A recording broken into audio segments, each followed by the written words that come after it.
marca que a seletividade alimentar deixa no seu filho, que muitas vezes acaba passando despercebido por você. E esse é um dos fatores que, às vezes, para mim, enquanto profissional também, que me deixa até um pouco assustada e, às vezes, refletindo bastante. Porque quando se fala de seletividade alimentar, muitas pessoas não percebem que pode ocorrer o isolamento social dessa criança, porque ela não se sente à vontade para participar do momento das refeições em família ou juntamente com os coleguinhas. Por exemplo, às vezes ela está na escola, todos estão compartilhando seus lanches, estão sentados e ela se sente excluída. Na verdade, ela mesma acaba se afastando daquele momento, porque isso causa para ela um verdadeiro pavor, porque ela não se sente à vontade para estar ali junto com os coleguinhas. E cada dia mais ela vai se excluindo mais e mais. E quando a gente pensa nessas marcas, isso às vezes pode ser até irreversível para o seu filho, porque a criança gosta de socializar, ela quer brincar, quer correr, quer fazer amigos. E se o único momento que eles têm de troca de verdade é justamente na hora do recreio, que é geralmente o horário que as crianças estão lanchando, isso tudo acaba ficando perdido no caso do seu filho. Por isso que às vezes eu até converso muito com as mães. Vocês ficam apenas pensando que a criança não está comendo em casa e que talvez na escola ela está se alimentando. Mas e se realmente estiver acontecendo ao contrário? Se às vezes em casa você ainda oferece algum alimento que você sabe que a sua criança tem uma tendência a aceitar, mas lá na escola isso não acontece, porque muitos cuidadores não estão preparados para lidar com essa criança e muito menos para trazer clareza para que ela se sinta à vontade para estar ali, porque quando a gente fala de alimentação infantil, não é só sobre comer em si, é sobre tudo que isso envolve na cabecinha da criança.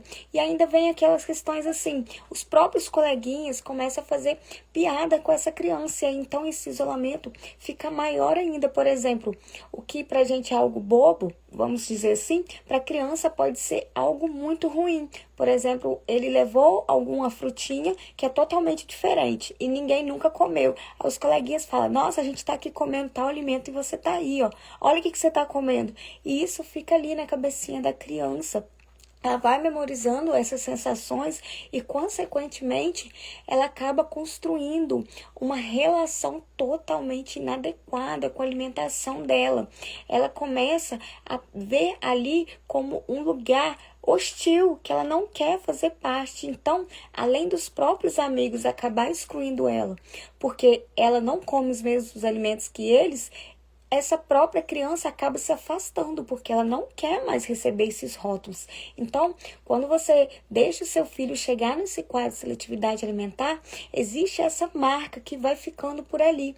Mas sim, tem como mudar isso. Quanto antes a gente começar a intervir, trazer o poder do lúdico ali para o momento da refeição, fazer com que essa criança se sinta à vontade, maior as chances de essa marca ficar para trás. E eu estou aqui justamente para trazer clareza para vocês dessa questão que é super importante, que muitas vezes acaba não sendo mencionada pelos profissionais, porque esse assunto às vezes é tão doloroso que ninguém nem quer compartilhar, porque quem vai querer tocar na dor da mãe que já está ali entrando em desespero porque o filho não come? Aí agora você tem essa preocupação também. Será que ele está se sentindo sozinho? Será que ele está ficando distante? Será que ele não está se sentindo pertencente? Mas justamente por isso que eu trouxe esse assunto aqui para vocês, porque a minha intenção é agregar valor na vida das mães, trazer para vocês clareza de pontos de vista que muitas vezes as pessoas não estão prontas para poder compartilhar. E inclusive eu pensei bastante, refleti, e esse assunto uma vez surgiu para mim numa consulta de uma criança extremamente seletiva que já estava ali por volta dos seus 7 anos.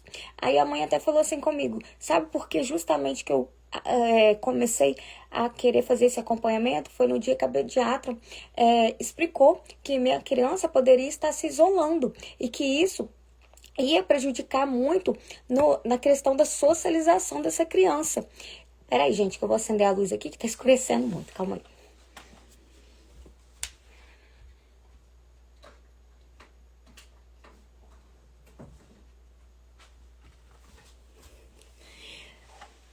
aí a profissional acabou alertando essa mãe de que essa criança poderia estar ficando prejudicada, que ela estaria se afastando, sofrendo esse isolamento.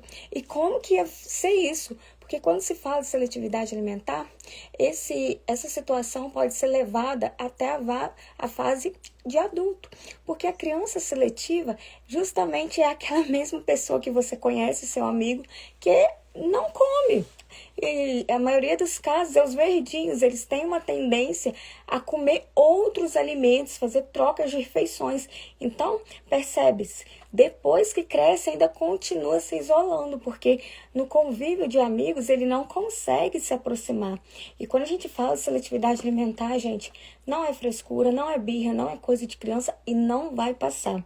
E não adianta tentar fórmulas prontas, não adianta querer ficar ali esperando que a criança reaja. Vocês têm que dar um passinho para ela, mostrar para ela que vocês estão juntos, que conversar sobre isso, como que ela se sente, se ela se sente isolada, porque às vezes vocês focam apenas num ponto, mas não observam a criança como um todo, porque a questão da alimentação envolve sim a questão da socialização, gente. E isso para a criança acaba ficando muito perdido quando ela deixa de estar ali. Porque quando eu falo assim sobre alimentação, para mim, a alimentação não é sobre apenas comer. Por isso que eu sempre reforço aqui aquela velha frase: comer não é simplesmente levar o alimento até a boca. É processo, é construção. E Existem vários fatores que podem ou não favorecer essa questão. E quando a criança chega nesse processo de se sentir desconfortável junto com vocês, enquanto vocês estão comendo, ela fica mais resistente ainda, porque ela percebe por ela mesma quanto está difícil. E às vezes vocês pensam assim: meu filho não está querendo comer. Pelo contrário, ele começa por si só sentir a necessidade de se esforçar para estar ali. Mas como que fica ali se quando ele chega perto dos alimentos, aquilo causa um verdadeiro pavor? É como se fosse um monstro para ele não consegue dar conta. E aí que vem o meu papel. Eu dou essa coragem para essa criança, eu mostro para ela, com base nas minhas ferramentas, nas minhas técnicas, que a gente pode sim transformar esse monstro, que na verdade é os alimentos, em um bichinho dócil, um gatinho. E quando vê, seu filho está se sentindo à vontade para comer.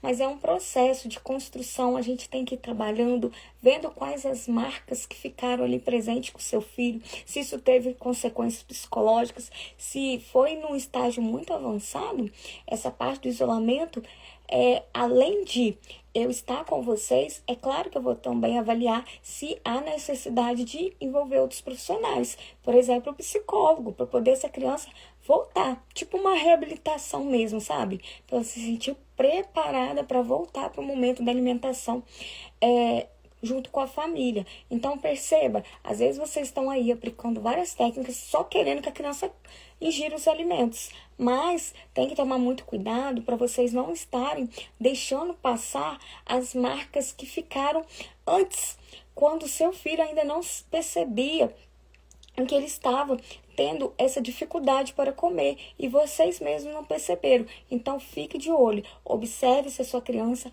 está se isolando, se ela está ficando nervosa ou até mesmo com medo de estar participando do momento da refeição. Investigue com ela, e não só sobre alimentação na sua casa ou na escola. Por exemplo, nas comunidades, às vezes sua criança frequenta um grupo religioso. Tudo isso tem que ser observado, porque às vezes a criança até se restringe a participar de atividades que, por exemplo, às vezes tinha algum teatro, alguma coisinha assim, algum evento que era dedicado para criança, e como ela sabe que vai ter aquele momento de confraternização que vai envolver a comida, os alimentos, elas, para poder se prevenir, ela já nem vai, ela já nem quer. Aí vocês começam a perguntar: mas você gostava tanto disso, você não vai. Mas a origem, a causa principal pode estar ali na questão da alimentação, que está deixando essa criança hostilizada, com medo de frequentar ambientes, ou seja, ela vai se isolar cada vez mais. E quanto antes vocês procurarem ajuda, melhor. E justamente por isso que eu estou aqui. A base do meu trabalho é fazer isso. Eu quero trazer leveza para o momento das refeições de vocês com os seus filhos, trazendo técnicas que são validadas, Às vezes vocês podem pensar que é coisinha boba, simples, mas não, gente. São coisas que eu estudo desde 2020, tanto na minha pós-graduação, nos meus cursos, nas minhas especializações e coisas também que eu vejo dentro da minha prática clínica que realmente funcionam.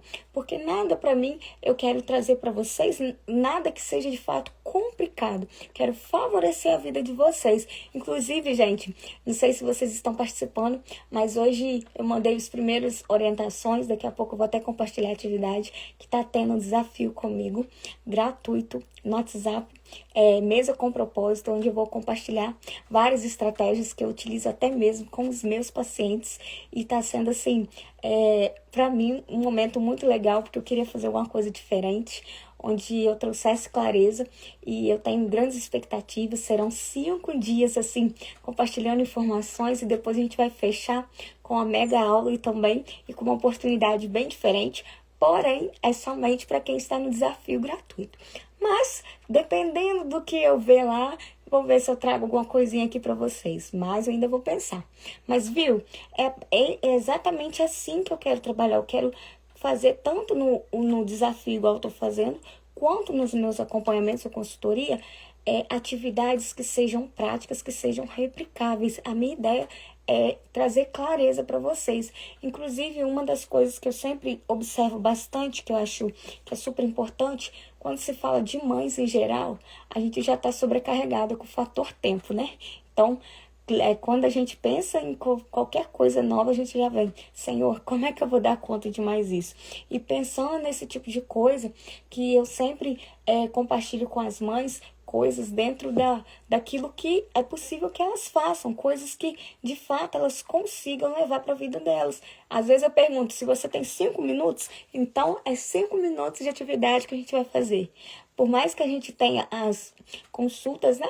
Os acompanhamentos que duram em média 1 hora, a gente também tem as atividades pós-consultas que eu vou mandando, as estratégias que eu preciso que vocês, mães, apliquem de fato. Então, eu procuro ser mais pontual dentro desses casos. Se a mãe fala que ela tem uma facilidade para ficar mais tempo executando alguma coisa, eu aumento. Se não, eu reduzo. Tudo pensando nessa mãe, porque eu sei o quanto a nossa vida pode ser corrida. E isso não pode ser justificativa para a gente deixar para depois, pensando que às vezes a gente até tem como investir, porém o fator tempo pode ser prejudicial. Então, viu, eu vou adaptar para vocês, mas esse tipo de coisa eu só faço quando a família mesmo chega para mim e explica, ó, Janaína, é assim, é só final de semana, eu só tenho período da noite, tudo isso a gente vai adaptando. Inclusive, uma das coisas também que eu gosto bastante é por causa de ser atendimento online, a gente consegue fazer nos horários assim,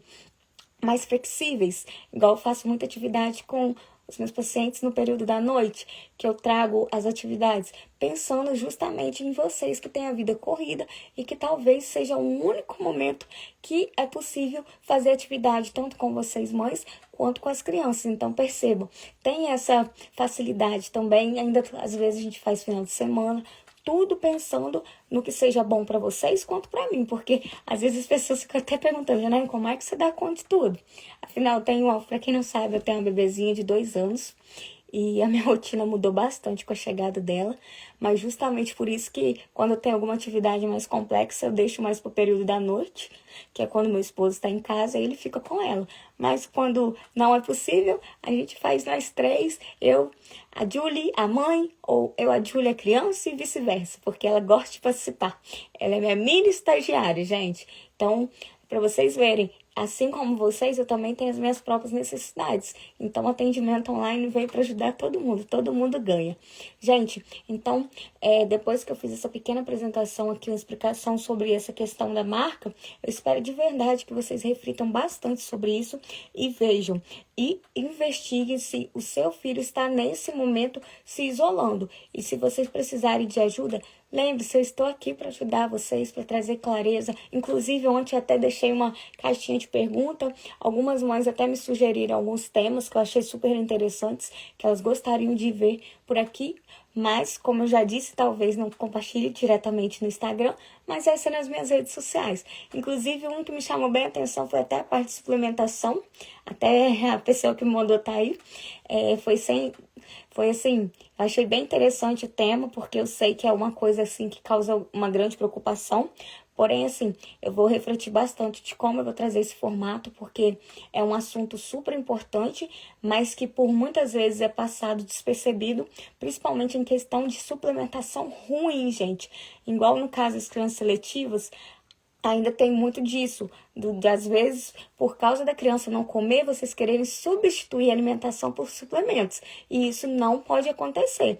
Comida é comida, suplemento é suplemento. Veio para complementar, mas nunca para substituir. E também, quando a gente fala de suplementação, um dos cuidados é em relação à procedência desse tipo de medicamento, de vitamina também que a gente está oferecendo. Porque senão a gente pode estar ali fazendo uma boa prescrição, mas vocês apenas compram coisas ruins. Porque a gente tem que tomar bastante cuidado e também em relação à superdosagem. Então, tudo isso eu vou pensar direitinho, vou ver como que eu trago aqui para vocês de uma forma mais fácil, ou até mesmo para descomplicar, passar um artigo mais completinho lá no meu blog, que lá fica mais explicado, para vocês não terem nenhuma dúvida. Gente, tenham uma excelente tarde, aproveita o dia de vocês, porque agora eu também tenho que fazer algumas coisinhas por aqui, inclusive compartilhar as atividades do meu desafio gratuito, porque as mães já devem estar ansiosas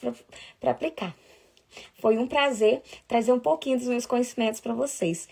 Gente, se vocês quiserem sugerir algum outro tema também para vocês virem conversar um pouquinho aqui comigo, estou aberto. Pode me mandar no direct.